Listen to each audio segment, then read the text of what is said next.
Mean राशि वालों, नवरात्र शुरू हो रहा है और आप पर शनि की साढ़े साती है। ये आप समझ लें कि नवरात्र शुरू हो रही है और माँ दुर्गा के चरणों में ही 9 ग्रह रहते हैं। किसी ग्रह की औकात नहीं जो माँ दुर्गा के खिलाफ जाकर आपको परेशान कर सके। आप पर शनि की साढ़े साती चल रही है और आप बिल्कुल भी परेशान इस बात को लेकर ना हो कि शनि की साढ़े साती आपके जीवन को ख़राब करेगा। यदि आप शनि की साढ़े साती से मुक्ति चाहते हैं तो हम आपको ये कहेंगे कि आप नवरात्र ज़रूर कीजिए। हम आपको ये गारंटी दे सकते हैं कि यदि आपने 5 नवरात्र शारदीय नवरात्र लगातार कर लिया तो आप नोट कर लें, आपके जीवन में 5वें के बाद तो आप ये ना कहें कि 5 नवरात्र तो 5 साल पूरा होगा। होता है इंसान के ग्रह जब कमज़ोर होते हैं तो बहुत निराशा होती है, मेहनत करते रहते हैं, तो आप कभी भी परेशान नहीं होंगे। आपके जो जीवन जो बहुत ज़्यादा दयनीय रहेगा, कष्टमय रहने वाला होगा। जैसे कि होता क्या है कि आपकी कुंडली जब बहुत मजबूत नहीं होते हैं तो आपके जीवन में परेशानी रहते हैं। लेकिन जो नवरात्र करता है, जो 5 नवरात्र कम से कम कर लेता है और बहुत ही नियम पूर्वक, ध्यान पूर्वक, श्रद्धा पूर्वक, भक्ति पूर्वक कर लेता है, उसके जीवन में उसके बड़ी परेशानी निश्चित रूप से दूर हो जाते हैं। तो हम आपको ये बताने जा रहे हैं कि ये जो शारदीय नवरात्र है, हम इस वीडियो में बात करेंगे कि इनमें से 10 में से कोई भी एक चीज़ आपको दिख जाए तो आप समझ लेना कि आपके जीवन में चमत्कार होने वाला है। लेकिन ये आपको बताएंगे, लेकिन ये भी आपको बता दें कि आप नवरात्र ज़रूर कीजिए।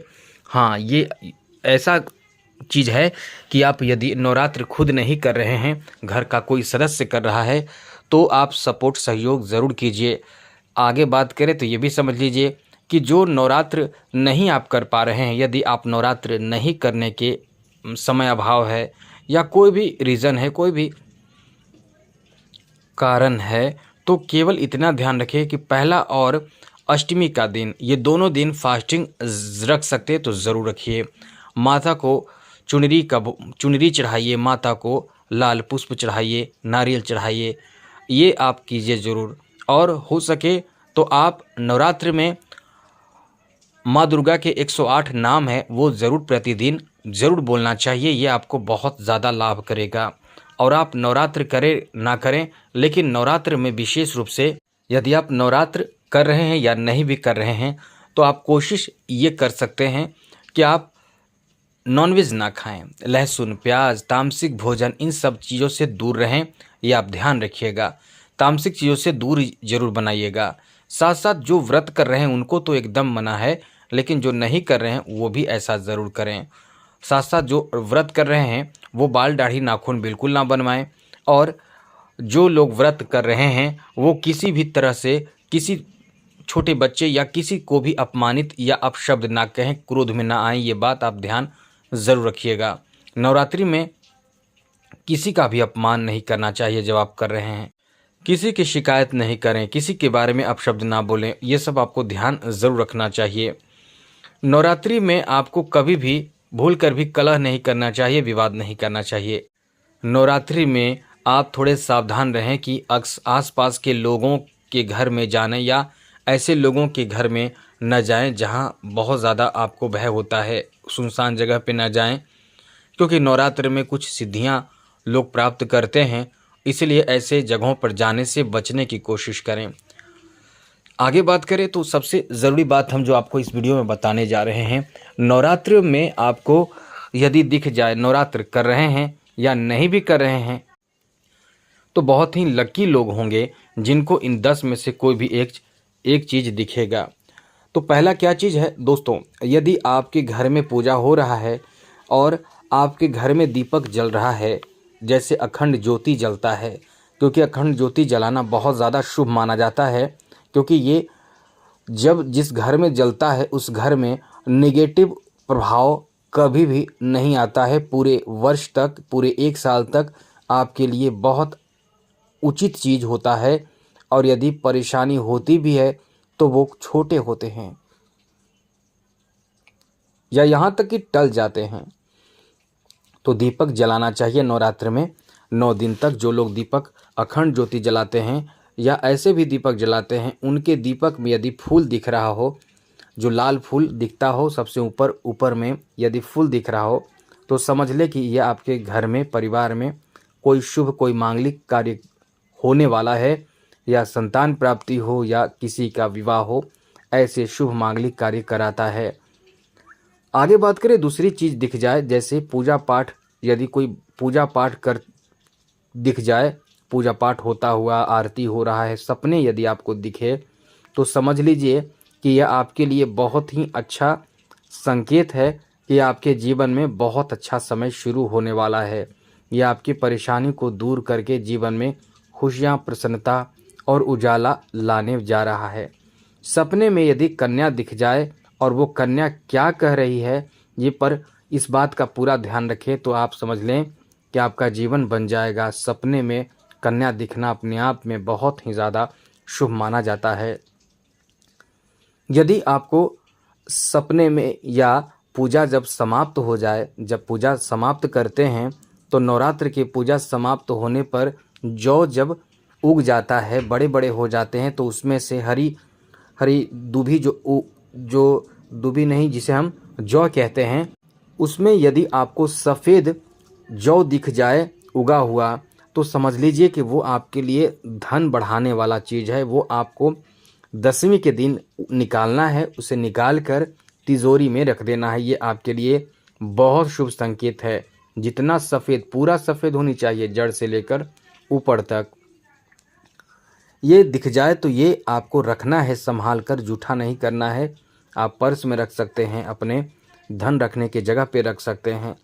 तो ये आपको समझ ले कि ये तो उग ही जाए किसी घर में, तो अपने आप में चमत्कार है। और यदि आप गौर करेंगे तो ये ज़रूर कहीं ना कहीं मिल जाएगा, ना मिले तो कोई बात नहीं, क्योंकि ऐसा नहीं है। जो अपने आप में उग जाना ही आपके लिए बहुत सकारात्मक प्रभाव वाला समय बना देता है। किसी किसी का जौ नहीं उगता है, जी हाँ मित्रों, किसी किसी का जौ नहीं उगता है और वो अच्छा नहीं माना जाता है। दीपक अखंड ज्योति जो जलाते हैं, उनका अखंड ज्योति बीच में ही बुझ जाता है, वो भी अच्छा नहीं माना जाता है। मित्रों, आपको बता दें, जो लोग सपने में कलश देखते हैं, कलश स्थापना देखते हैं, कलश देखते हैं और बहुत सुंदर दिख रहा हो, बहुत आकर्षक लग रहा हो, तो समझ लीजिए यह आपके लिए बहुत ज़्यादा आने वाले समय में आपको तरक्की दिलाने वाला है। आपके घर बन जाएगा, आपका बड़ा मनोकामना कोई पूर्ण हो सकता है। साथ ही साथ आपको यदि सपने में ब्राह्मण दिख जाए, ब्राह्मण पूजा कराते हुए या ब्राह्मण भिक्षा मांगते हुए, ब्राह्मण को आप देखते हैं सपने में नवरात्र के बीच में, तो आप समझ लें कि ये कहीं न कहीं आपके लिए बहुत ज़्यादा शुभ संकेत है। यदि ब्राह्मण पीला वस्त्र में हो, तो ये आपके लिए और ज़्यादा सकारात्मक प्रभाव आपके जीवन में देना शुरू कर देगा। आगे बात करें तो मित्रों, यदि कमल का पुष्प दिख जाए तो समझ लें, सपने में कमल का पुष्प दिख जाए तो समझ लें कि ये आपके जीवन में निश्चित रूप से उजाला करेगा। ये आपके भाग्य उदय करेगा, भाग्योदय करेगा, खुशी देगा। और कमल का पुष्प दिखने का मतलब माँ लक्ष्मी की असीम कृपा पर बरसेगी। आपको धन प्राप्ति का नया सोर्स मिल सकता है, नौकरी मिल सकता है, बिजनेस में, व्यापार में आपका कोई बहुत बड़ा काम पूरा हो सकता है। यदि नवरात्र में चींटियाँ बहुत ज़्यादा पूजा पाठ कर रहे हैं, वहाँ लगने लगे, यानी आप प्रसाद चढ़ाते हैं जहाँ चींटियाँ बहुत ज़्यादा लगने लगे, तो ये नोट कर लें, ये आपके लिए अत्यंत शुभ संकेत है। ये आपके लिए ये संकेत है कि आप पर माँ और प्रभु की कृपा बरसने वाली है। साथ साथ यदि आप, जैसे कि इस बार का सवारी जो है, माँ का सवारी है, माँ का आगमन जो होगा 3 अक्टूबर को होगा, वो पालकी पर माँ आएगी। पालकी पर आना और प्रस्थान जो होगा माँ दुर्गा का, वो मुर्गे पर होगा। और ये दोनों शुभ नहीं माना जा रहा है, लेकिन सपने में दिख जाए तो ये आपको बहुत अच्छा कहा जा सकता है, क्योंकि सपने में दिखने का मतलब है कि आप पर से जो बड़े परेशानी है वो दूर होंगे, आपके ऊपर जो बड़े कष्ट हैं वो दूर होंगे, आपके जीवन में जो बड़े परेशानी थे वो अब नहीं आने वाले हैं, या परेशानी आएंगे लेकिन आपको रक्षा करेगी माँ। तो ये आपके लिए एक अच्छा संकेत है।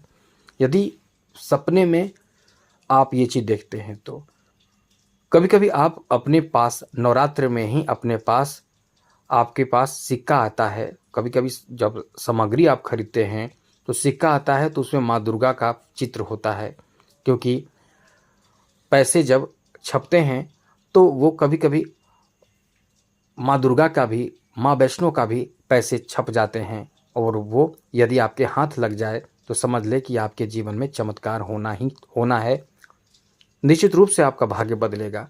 तो इस तरह से इन चीज़ों का अपने आप में आपके लिए एक बेहतर प्रभाव माना जाता है, इसलिए बहुत कम लोग होते हैं जो इतने लकी होते हैं जिनके साथ इस तरह की स्थिति उत्पन्न होती है। तो आज के लिए इतना ही। चैनल सब्सक्राइब रखिएगा, अच्छी महत्वपूर्ण जानकारी मिलता रहेगा। जय माता दी, राधे कृष्णा, ओम नमः शिवाय।